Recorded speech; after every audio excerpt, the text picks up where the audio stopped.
KCR కేటీఆర్లపై Kaleshwaram formula 1 race కేసులు నడుస్తున్నాయి. విచారణ నడుస్తున్నటువంటి నేపథ్యంలో వాళ్ళకి మళ్ళీ నోటీసులు ఇష్యూ చేస్తున్నారు విచారణకు హాజరు కావాలని. అయితే ఈ తరుణంలో ఇటు బీఆర్ఎస్ నేతలైతే ఖచ్చితంగా ఇది డైవర్షన్ పాలిటిక్స్, ఎక్కడ 6 గ్యారంటీల అమలు కాని నేపథ్యంలో మేము ప్రశ్నిస్తూ ఉంటే మా గళాన్ని తొక్కేయడం కోసం ఈ రకమైనటువంటి డైవర్షన్ పాలిటిక్స్ కి విచారణ పేరుతో మమ్మల్ని ఇబ్బంది పెడుతున్నారు అనేది వాళ్ళ వర్షన్. సో నిజంగానే ఇబ్బంది పెట్టడానికే ఈ రకమైనటువంటి విచారణకి రమ్మని పిలుస్తూ ఉన్నారా? ఏం జరుగుతోంది? పారదర్శకంగా విచారణ కొనసాగుతోందా? విచారణ కొనసాగుతుంది, మీరు చెప్తున్నారు కదా, విచారణ కొనసాగుతుంది కాబట్టి ఎంక్వైరీ కోసం పిలుస్తున్నారు, హాజరుగా మనం అంటున్నారు. విచారణ కొనసాగుతున్నప్పుడు పిలుస్తారు కదా, జనరల్ కదా, ఇట్ ఈస్ వెరీ న్యాచురల్. అక్కడ దిలీప్ ఉన్నాడు, శుభప్రద్ ఉన్నాడు, మీ అందరం కూడా స్టూడెంట్ యూనియన్ లీడర్స్. ఏదైనా కేసు పెట్టిన అనుకోండి, ఆ కేసులో మాకు స్టేషన్ బెయిల్ వచ్చింది అనుకోండి, మళ్ళీ రామాన్ని పిలుస్తారు. పోయినోళ్ళమే, దిలీప్ పోయినోడే, నేను పోయినోడే, శుభప్రద్ కూడా పోయిన వాళ్ళమే. It is very quite natural. దాన్ని ఏదో మసిపూసి మారడుగా చేసి వాళ్ళ ఇంట్లో పంచాయతీని కట్టుపుచ్చుకోవడానికి కాంగ్రెస్ కావాలని చేస్తుంది అనేటువంటిది సమంజసం కాదు. సరే, ఇప్పుడు మాట్లాడడానికి ఏముంటది? ఏ పక్షమే అంటే వాళ్ళ పక్షమే కాదు, జనరల్గా రాజకీయ పక్షాలు ఏంటంటే ఏదో సాకు, వాళ్ళకి ఏదైనా ఇబ్బంది వచ్చినప్పుడు వాళ్ళు ఇట్లా చేస్తున్నారు, కావాలని చేస్తున్నారు అనేటువంటి మాట అనడం పాలిటిక్స్ లో చాలా సహజమైంది. సత్యాన్ని ఒప్పుకునేటువంటి ధైర్యం ఈ దేశంలో ఏ రాజకీయ నాయకునికి లేదు, రాజకీయ పార్టీకి లేదు. అట్లాంటి పరిస్థితుల్లో ఇంక్లూడింగ్ కాంగ్రెస్ కి లేదా? నేను అన్ని రాజకీయ పక్షాలు అన్నా, అందుకే స్ట్రెస్ చేసి అడుగుతున్నాను మళ్ళా. నథింగ్ టు వరీ అంటే including all the party, including our party, సత్యాన్ని ఒప్పుకుని పాలిటిక్స్ నడిపేటువంటి పరిస్థితులు భారత రాజకీయ సినారియో లేదు. అట్లా సత్యాన్ని ఒప్పుకొని నడిచేటువంటి ధైర్యం ఏ పార్టీకి కూడా లేదు. సో అక్కడక్కడ కొన్ని సందర్భాల్లో కొంతమంది వ్యక్తులు, కొంతమంది నాయకులు కొంచెం ఆ రకమైనటువంటి వ్యక్తం చేయొచ్చు, కానీ ఓవరాల్ గా ఏంటంటే ఒక అభూత కల్పనలతోటే అన్ని రాజకీయ పక్షాల ముందుకు నడిపిస్తున్నటువంటి. ఇప్పుడు కూడా గవర్నమెంట్ కు లేకపోతే కాంగ్రెస్ పార్టీకి ఈ కేసుకు అసలు విధంగా సంబంధం లేదు. వాళ్ళు నడుస్తున్నది already it is a process. అంత ఆల్రెడీ నోటీస్ ఇచ్చిండ్రు. ఆయన పోయి మీరు ఇందాక చెప్తున్నారు, మొదటిసారి 80 క్వశ్చన్లకు, రెండోసారి 40 క్వశ్చన్లకు ఏదో సమాధానం చెప్పినాడు. అందులో ఇది ఒక భాగమే కాకపోతే దాన్ని ఇప్పుడు రచ్చ చేసుకోవాల్సినటువంటి అవసరం అంటే చేస్తారు, అంతే, చేయాల్సిన అవసరం లేదు అని నేను చెప్తే వాళ్ళకున్న స్వేచ్ఛను హరించినట్టు అవుతుంది. వాళ్ళ స్టైల్ ఆఫ్ వర్క్ లో వాళ్ళు డెఫినెట్ గా రేజ్ చేస్తారు. బట్ ప్రజలు కూడా అన్ని గమనిస్తుంటారు కదా, ఎవరు ఏం చేస్తున్నారు అనేది ప్రజలు గమనిస్తారు. అల్టిమేట్ న్యాయ నిర్ణేతలు, న్యాయం అనేటువంటిది ఇలా ప్రజల చేతిలో ఉంది. డెఫినెట్ గా దానికి సంబంధించినటువంటి అవన్నీ కూడా ప్రజలు కూడా ఎప్పటిదాకా వెయిట్ చేస్తారు, చూస్తూ ఉంటారు. కొద్దిమంది ఏదో ఎక్స్పోజ్ కాగలిగిన వాళ్ళు, ధైర్యంగా చెప్పగలిగిన వాళ్ళు బయటికి చెప్తారు, మిగతా వాళ్ళు మాత్రం చెప్పరు.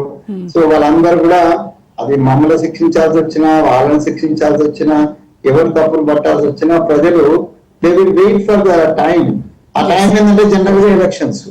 ఇప్పుడు వచ్చేటువంటి నేనైనా అక్కడ కూర్చున్న మిత్రులు ఎవరైనా కూడా అందరూ గట్టిగా చెప్పేదేనంటే మేమే గెలుస్తామని మేము చెప్తాం, వాళ్ళు చెప్తారు.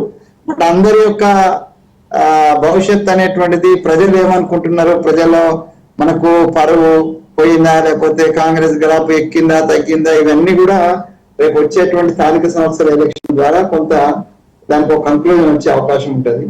అప్పుడు కూడా మళ్ళీ ఏదో ఒకవేళ అధికార పక్షమే ఫుల్ గెలిచిందనుకో, ఏదో అధికార దుర్వినియోగం అంటారు, లేదు ప్రతిపక్షం గెలిచిందంటే కాంగ్రెస్ ఖతం అయిపోయింది అంటారు. ఇవన్నీ కూడా రాజకీయ ఎత్తుగడల్లో భాగంగా నడుస్తున్నాయి, కానీ సత్యానికి దూరంగా నడుస్తున్నాయి, కానీ సత్యానికి దగ్గర నడవడం లేదు. ఆ దిశలోనే వాళ్ళు డైవర్షన్ పాలిటిక్స్.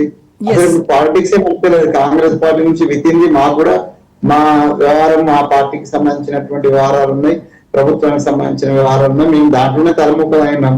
ఇప్పుడు పోయి కేసీఆర్ ఏంది, కేటీఆర్ ఏంది, ఆయన ఇబ్బంది పెట్టావా, మీ పార్టీలోనే అంతర్గతంగా ఉన్నటువంటి వ్యవహారాలు చక్కబెట్టుకోవడానికే టైం సరిపోవట్లేదు, మీకు పక్క పార్టీ వాళ్ళపైన మీరు ఎక్కడ టైం కేటాయిస్తారా అంటారు, అంతే కదా?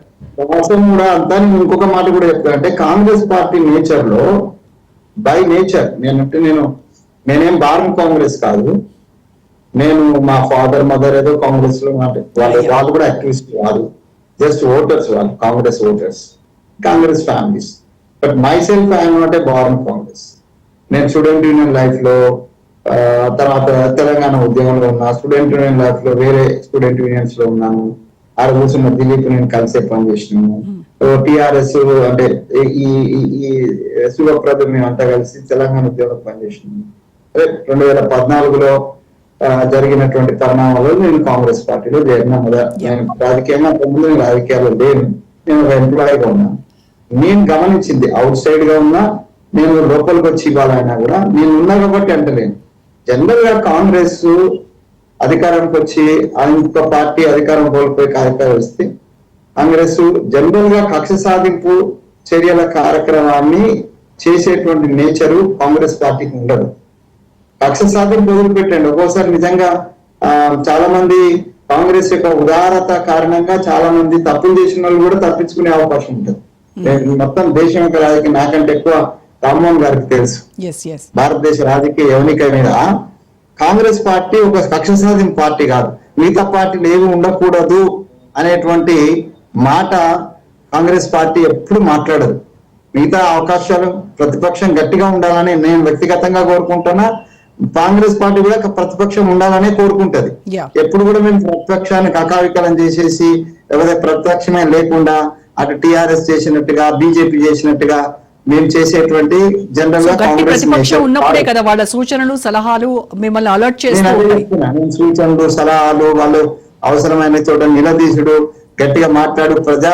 ప్రతిపక్షం ఎప్పుడు కూడా ప్రజాపక్షంగా కొట్లాడాలి. మేమంటే కొట్లాడిని, మేము ప్రతిపక్షంగా ప్రజాపక్షంగా కొట్లాడినలో నేను ప్రత్యక్ష సాక్ష్యం ఇక్కడ. మీకు తెలుసు ఆ విషయం, అందరికి తెలుసు. సో ప్రతిపక్షం అనేది ప్రజాపక్షంగా కొట్లాడాలి. ప్రజలకు ఏ అవసరం ఉన్నా కూడా ప్రభుత్వానికి అవసరమైన సలహా ఇవ్వాలి, అవసరమైన చోట నిలదీయాలి. అది గట్టిగా ఉంటేనే ప్రభుత్వాలు కూడా ఒళ్ళు దగ్గర పెట్టుకొని పనిచేసే అవకాశం ఉంటది.